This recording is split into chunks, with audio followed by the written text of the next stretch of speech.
doctorarjaybe here. Um, oh, um, I wanted to mention that I've been a runner for many, many years. I've run for about 40 years now. And us runners who do run, many times we train for races. And we all are always trying to run faster at our races.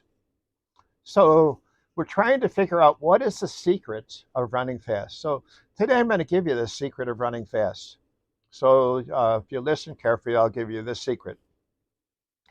Now, I can tell you what is not the secret. Um, there have been coaches who have been talking about form, and there are coaches who talk about stride rate and stride length.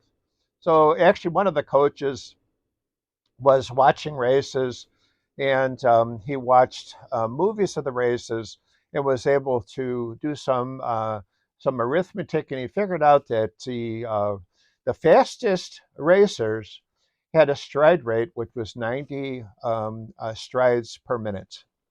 So he decided to tell everybody that the secret of running fast is to increase your stride rate to 90. Everybody believed it.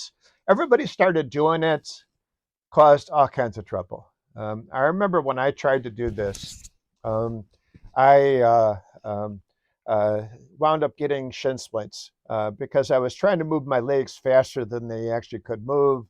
And so by forcing my legs to move fast, the muscles started complaining, and I got shin splints, sore legs. I also was told stride length was important.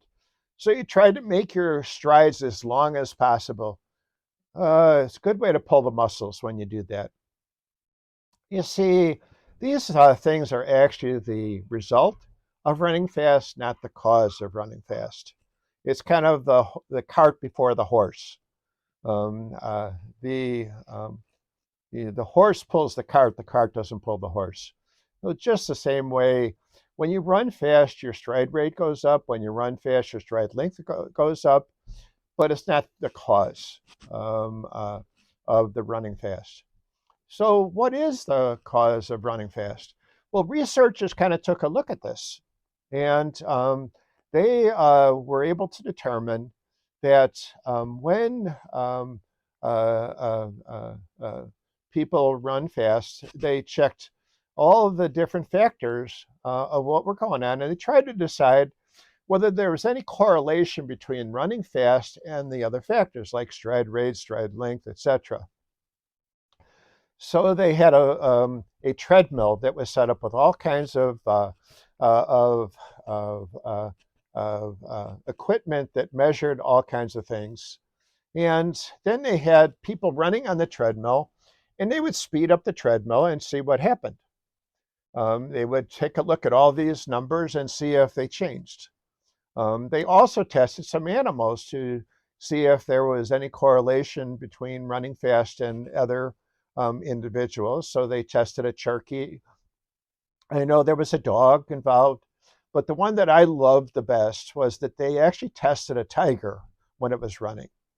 And my question is, how did they convince the tiger to run on the treadmill and not eat the researchers? This is something I just don't understand the answer to. Any event, they did the experiment. And when they speeded up the treadmill, in all cases, what was the big thing that changed was something called the ground reaction force. Ground reaction force is the force that you put into the ground when you're running.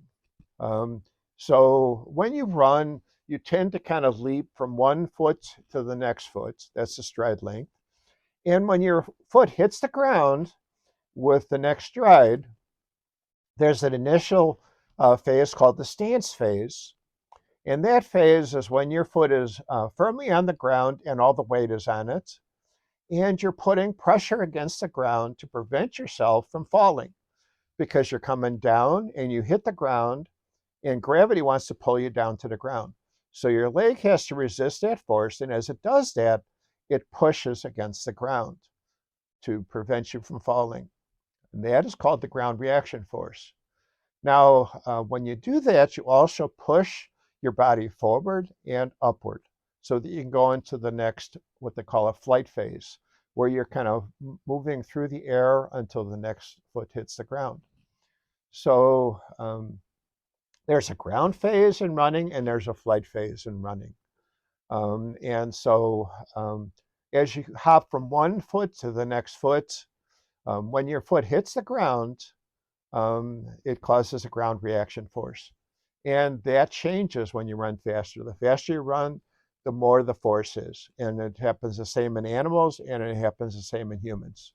So basically, that seems to be the key. The more force you put into the ground, the faster you're going to run. Now, you can kind of train this by doing some exercises that are called plyometrics.